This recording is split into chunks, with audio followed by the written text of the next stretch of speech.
Next up in chapter 9, we'll be covering techniques for translocation, which is essentially like teleporting or completely changing whatever dream environment you happen to be in.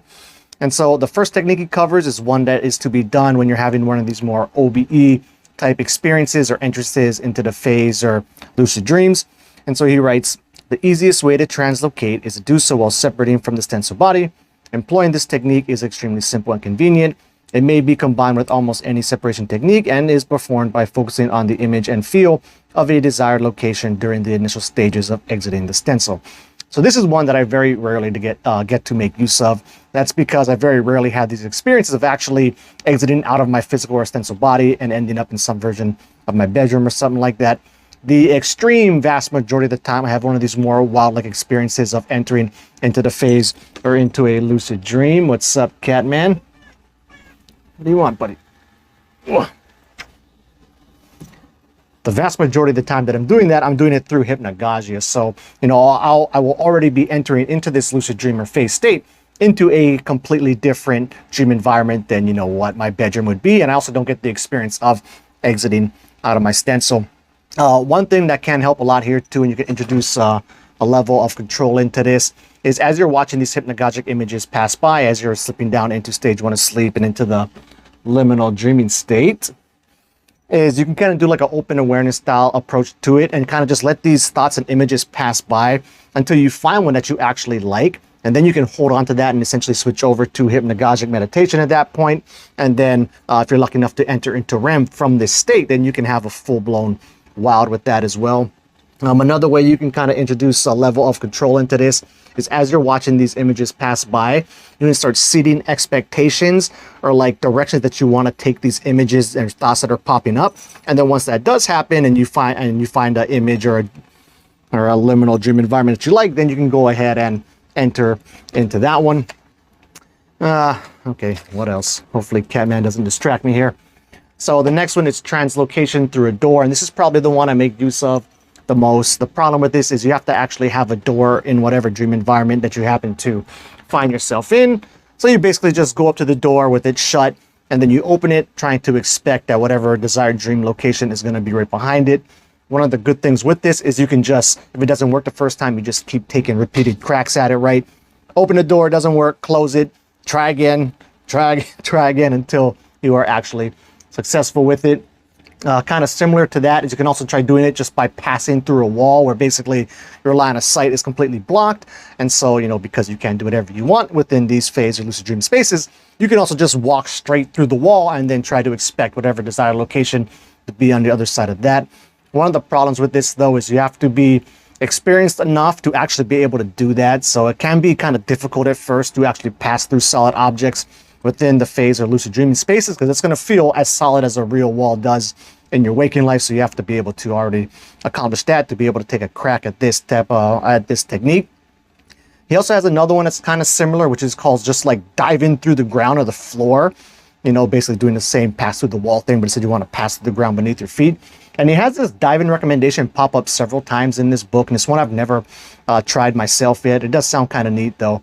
And the cool thing about that is, you don't need to have a wall or something that's blocking your line of sight. Just straight, dive straight into the ground and hopefully pop up on the other side of that in whatever desired location.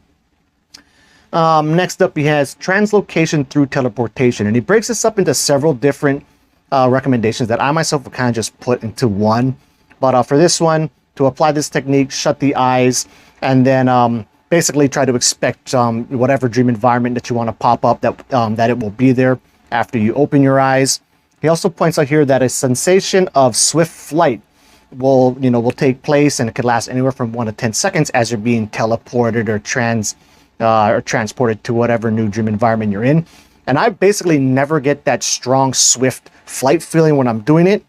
So I think the version I do it, he calls translocation with eyes closed. Okay, so this is one of the easiest techniques. Basically, you just close your eyes and then you imagine at the moment you close your eyes that you have already reached the desired location. In order to stay in the phase, it's better to perform this technique while moving, because closing your eyes is a good way just to cause yourself to wake up out of, whatever dream or phase experience that you're in. So one way to keep yourself within this dream state is to find something else to lock your attention to as you close your eyes and the visuals disappear. So moving can help there. However, he has another one here, which I think of as kind of being the same. So he calls this translocation through rotation, where basically you spin in place, right? You can do this with your eyes closed or eyes open, right? And then when you're done spinning, you can hopefully be in a desired location. After that, spinning is also a pretty good way to stabilize the dream as well, because you just get all this physical sensations and stuff to go along with it, so it can really stabilize your phase or dream experience. So this can be done with eyes open or closed, because a lot of times when you spin, you're going to spin so fast that the dream environment's going to kind of blur out, right? And then when you stop, it will go ahead and hopefully re-solidify into a different environment. And this is one, so I used to experiment with this a lot just as a way to stabilize my dream. And what I found was the dream environment might not totally like change to a completely different dream environment altogether, but it would be pretty drastically changed when I was done spinning. So that's kind of how I stumbled into that one. He also points out, you know, how many times should you spin? So he points out how like 2 to 5 rotations is typically sufficient. What else we got here? Translocation through teleportation with eyes open. So honestly, I kind of don't even see the reason in doing this, because it's definitely going to be harder to do. It's kind of like, you know, if you're looking at like that pencil and trying to change it to blue while staring at it, it's harder than if you just looked away and tried to look back at it and expect it to be blue. So he writes, this technique is difficult because it requires an unstable phase space caused by a strong desire to translocate to another location, and basically just says how this is best done for more experienced practitioners. But again, in my eyes, why even try to do this unless you're specifically trying to, you know, just test yourself and get better at controlling your dream environment? Then sure, go ahead and try to translocate in the moment. One way that I have seen this work a lot, though, is through a different, you know, dreaming state, but like through hypnagogia, where I can see that morph and change all the time. And kind of interesting when it does, because it does seem to change pretty similarly to how you'll see like these AI images, you know, like they got these like kind of video images of them where it's kind of morphing and changing as the AI thing is moving around or the environment's changing. So it kind of looks like that to me. One more here, translocate through a mirror. So I actually probably should have thrown this in with the whole door thing or passing through a wall. But you can also find a mirror and then you can just go ahead and pass through that. That's a good way to teleport to different dream environments. And I like it because, you know, like, I think probably the majority, at least most of the lucid dream and don'ts list that I come across try to warn people against going to mirrors, which is just so ridiculous. Like they think, you know, look in the mirror and see yourself and you might look scary in it, so that's a reason not to do it, which makes no damn sense. But anyway, mirrors are super fun. You do kind of have to try and find a big mirror. Now you can go ahead and teleport through a small like handheld mirror, but then that's just like more hurdles you got to jump through to try and expect your way to be able to pull that off. So it's a lot easier if you find like a very big mirror that you could, you know, actually fit inside if you were to be doing this in, you know, waking reality. And then the last one here is translocation. Translocation by concentration on remote objects. So this is a really good, useful one to have.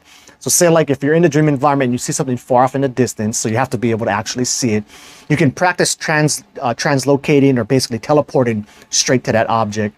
So he points out, peer at a minor detail of something far off in the distance, and then as you're peering at it and concentrating and trying to will yourself to teleport towards it, it can actually work by pulling you towards that object. Now, one thing that I find helps tremendously with this is like, I'll try to put in a movement with it. So say I'll look off at the far away, and then I'll reach out my hand like I had superpowers to kind of like just like do this and then just like pull the whole scene to me or teleport to it. I like it because it puts an actual start time on when this translocation thing should take place versus just staring at it and then trying to will it to happen while you're waiting to get this sensation of actually going towards it. So I like reaching out and kind of pulling towards it. Another one that can work kind of good too, although I mostly use this to get away from things, such as if I want to get really high, because I love falling, right? I'm always trying to get up on really high things in my dreams and jump off of it. But sometimes it can be hard to get high. So a quick way I found to kind of help that out is when you're looking down, if I am, say, flying, you know, not that high off the ground, is I'll just zoom out, or you could also pinch in kind of like you would on like an iPad or a phone or something like that. And that can work pretty good at just really getting you really high and then plummeting down.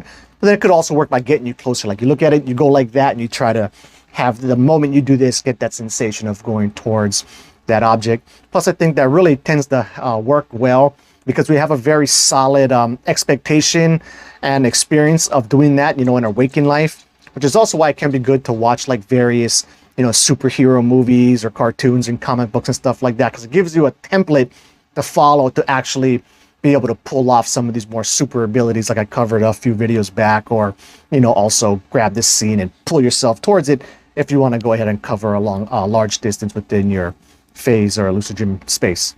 Anyway, with that said, I think that's enough for that one. And that'll wrap it up. Until the next video, keep your phase practice legit.